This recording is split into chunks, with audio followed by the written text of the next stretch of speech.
Hi all, welcome to our enchanter. మీకు నా stories నచ్చినట్లయితే ప్లీజ్ లైక్ చేయండి, షేర్ చేయండి, సబ్స్క్రైబ్ చేయండి. ఇక మనం ఎపిసోడ్లోకి వెళ్ళిపోదాం. My love episode 56.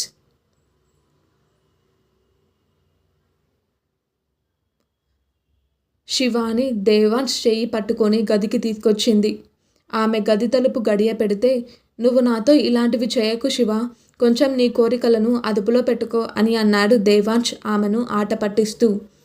దేవాంశ్, నేను జోక్ చేసే మూడ్లో లేను, నీ టీషర్ట్ విప్పు అని కొంచెం కోపంగా అంది శివాని.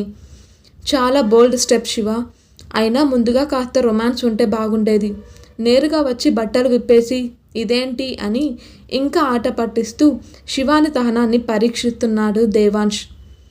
అన్నీ తెలిసి కావాలని శివానిని సతాయిస్తున్నాడు అతను. శివాని వార్డ్రోబ్ దగ్గరకు పరిగెత్తుకుంటూ వెళ్ళి దేవాంశ్ కోసం వార్డ్రోబ్లోంచి కాలర్ ఉన్న షర్ట్ తీసుకొని ఇది వేసుకో అని దేవాంశ్ వైపు వస్తూ చెప్పింది శివాని.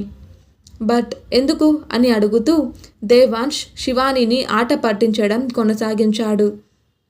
ఎందుకో నీకు తెలియదా అని దేవాంశ్ మీదకి వెళ్తూ, నీ మెడ మీద నేను పెట్టిన బైట్స్ స్పష్టంగా కనిపిస్తున్నాయి, నాకు సిగ్గుగా ఉంది, ఎవరైనా చూస్తే నా గురించి ఏమనుకుంటారు అని అంది శివాని. ఎవరైనా ఏమనుకుంటారు? దేవాంశ్ గాడి భార్య చాలా వైలెంట్ ఏమో అనుకుంటారు. ఏమైనప్పటికీ భర్త భార్యలో ఇవన్నీ మామూలే అని చాలా క్యాజువల్గా అన్నాడు దేవాంశ్. అయినా సరే నువ్వు ఇలా నాకు ఇష్టం లేదు, దయచేసి నా కోసం షర్ట్ మార్చుకో అని శివాని దేవాంశ్కి షర్ట్ అందిస్తూ రిక్వెస్ట్ చేసింది. కానీ దేవాంశ్ శివాని ఇస్తున్న షర్ట్ తీసుకోలేదు. ఇక శివానికి ఓపిక నశించి కోపం మొదలైంది. ఆమె ఆ షర్ట్ని బెడ్ పైకి విసిరి అతని టీషర్ట్ని తీసివేయడానికి దేవాంశ్ వైపు కదిలింది. కానీ ఆమె దేవాంశ్ లాంటి కండలు తిరిగిన వ్యక్తిని హ్యాండిల్ చేయడం అంత తేలిక కాదు. అందులోనూ దేవాంశ్ ఆమెను ఉద్దేశపూర్వకంగా ఇబ్బంది పెడుతున్నాడు. శివానికి ఏమీ అర్థం కాక పక్కనే ఉన్న డ్రెస్సింగ్ టేబుల్లో ఉంచిన సీజర్ను అందుకొని దేవాంశ్ టీషర్ట్ని వెనక నుండి ఒక్కసారిగా కట్ చేసింది. అది చూసి, శివ, ఏం చేస్తున్నావు నువ్వు? ఇది నాకు ఇష్టమైన టీషర్ట్, అలా ఎలా నువ్వు దీన్ని కట్ చేస్తావు అని దేవాంశ్ అంటుండగానే శివాని మరోసారి అతని టీషర్ట్ని ఇంకొక పక్క కట్ చేస్తూ ఇలా అని అంది. ఇప్పుడు దేవాంశ్కి ఆ టీషర్ట్ మార్చుకోవాల్సి వచ్చింది. అతనికి వేరే మార్గం లేకుండా చేసింది శివాని. ఆగు, నీ సంగతి ఇప్పుడే చెబుతాను అని అంటూనే దేవాంశ్ శివాని వెనుకే నడుస్తున్నాడు. దేవాంశ్ తన వైపు రావడం చూసి శివాని పరిగెత్తింది. ఒకవేళ ఆమె దేవాంశ్కి దొరికితే అతను తనపై పగ తీర్చుకుంటాడని శివానికి తెలుసు. శివాని ముందుకు పరిగెడుతుంది. దేవాంశ్ కూడా ఆమెను అనుసరించాడు. అప్పుడు దేవాంశ్, హే వేదిక బంగారం, నువ్విక్కడేం చేస్తున్నావు అని అన్నాడు. అది విన్న శివాని అడుగులు అక్కడే ఆగితే ఆమె కళ్ళు వేదిక కోసం వెతికాయి. అంతే, దేవాంశ్ ఒక్క ఉదటన శివానిని పట్టుకున్నాడు. శివాని దృష్టి మరల్చడానికి దేవాంశ్ ఉద్దేశపూర్వకంగా వేదిక అక్కడికి వచ్చినట్టు నాటకం ఆడాడు. శివాని ఇప్పుడు దేవాంశ్ కౌగిల్లో బందీ అయి ఉంది. ఇప్పుడు దేవాంశ్ ఏం చేస్తాడో శివానికి అర్థమైంది. ఎందుకంటే ఆమె దేవాంశ్ ఇష్టమైన టీషర్ట్ను పాడు చేసింది. అతను చేయబోయేది ఆమె ఊహించి దేవాంశ్ నో అని ఇంకా ఏదో చెప్పబోతుంటే దేవాంశ్ శివానిని గట్టిగా పట్టుకొని మంచం మీదకి విసిరేశాడు. ఇప్పుడు సీజర్ దేవాంశ్ చేతిలో ఉంది. అది చూసి, నువ్వు నా బట్టలు కత్తిరించబోతున్నావా అని అడిగింది. అవును, నువ్వు కూడా నాకు అలానే చేశావు కదా, చూడు నా టీషర్ట్ని ఏం చేశావో అని అంటున్న దేవాంశ్ని చూస్తూ నవ్వుతోంది శివాని. ఎందుకంటే దేవాంశ్ టీషర్ట్ ముందు వెనక మధ్యలో అంతా కట్ చేసి ఉంది. ఆ షర్ట్లో అతను మోడ్రన్ పిచ్చోడిలా ఉన్నాడు. ఆమె నవ్వు దేవాంశ్కి మరింత చిరాకుగా అనిపించింది. అయినా ఆమె ఎంతకీ నవ్వు ఆపలేదు. దాంతో అతను సీజర్ని ఆమె వైపుకు తీసుకెళ్తున్నాడు. అది చూసి ఆమె కళ్ళు గట్టిగా మూసుకుంది. ఎందుకంటే ఆమెకి దేవాంశ్ని ఆపలేనని అప్పటికే అర్థమైంది. దేవాంశ్ సీజర్ని సైడ్ టేబుల్ మీద పెట్టి కిందకు ఆమె మీదకు వాలి శివాని పెదాలను ముద్దాడి వదిలి, నీ ముఖంలో ఎక్స్ప్రెషన్ చూస్తుంటే నాకు నిన్ను వదలాలనిపించలేదు. ఇప్పుడు నేను నీ డ్రెస్ కట్ చేయను, కానీ నేను ఖచ్చితంగా నీకు ఇష్టమైన డ్రెస్ని మాత్రం ఖచ్చితంగా కట్ చేస్తాను అని చెప్పాడు.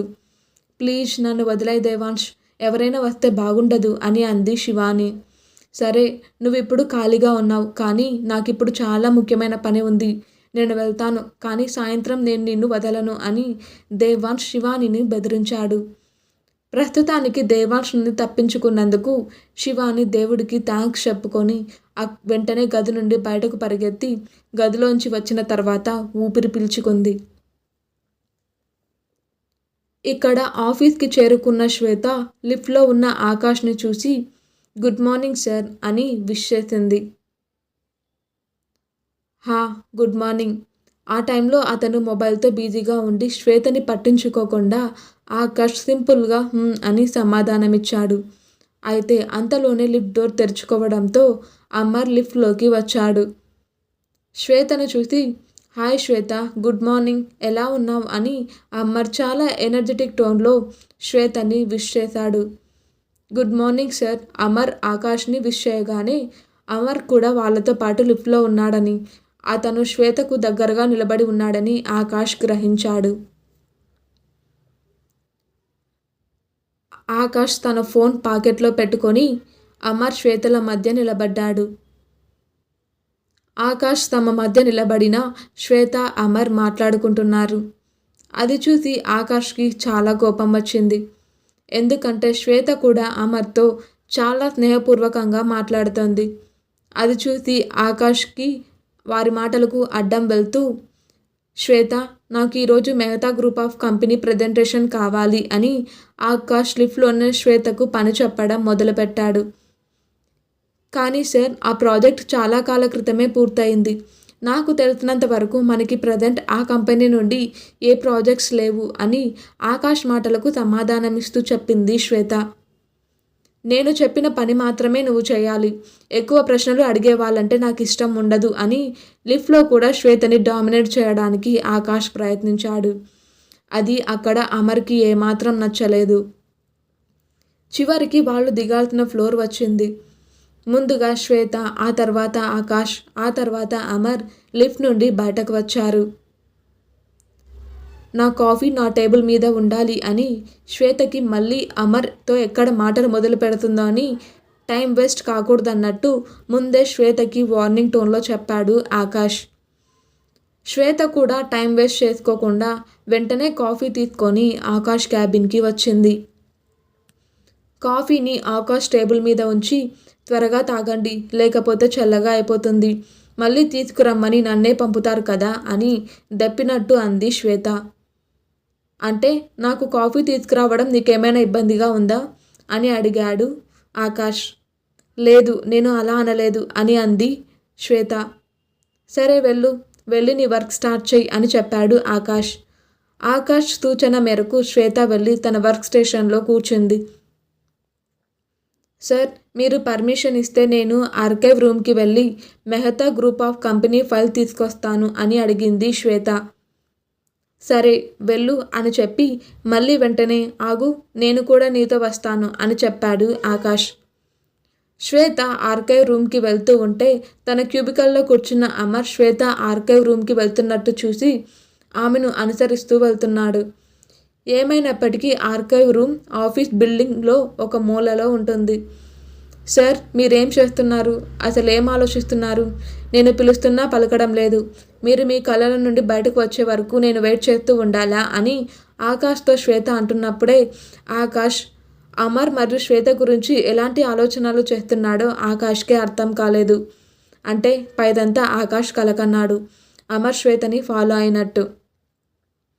మనం వెళ్దామా అని ఆకాష్ లేచి నిలబడుతూ అడిగాడు. శ్వేత రిసెప్షన్ నుండి ఆర్కైవ్ రూమ్కి తీసుకొని ముందుకు సాగింది. ఆకాష్ ఆమెను అనుసరించాడు. ఆర్కైవ్ గది తలుపు డోర్ స్టక్ అయిందని రిసెప్షనిస్ట్ శ్వేతకి చెప్పింది. కానీ శ్వేత ఆమె చెప్పింది ఏదో ఆలోచిస్తూ అశ్రద్ధ చేసింది. శ్వేత మాత్రం ఎప్పటిలాగే పనిలో పడి ఆ విషయాన్ని పట్టించుకోలేదు. ఇప్పుడు ఆర్కైవ్ రూమ్ డోర్ సంగతి ఆకాష్కి కానీ శ్వేతకి కానీ తెలియదు.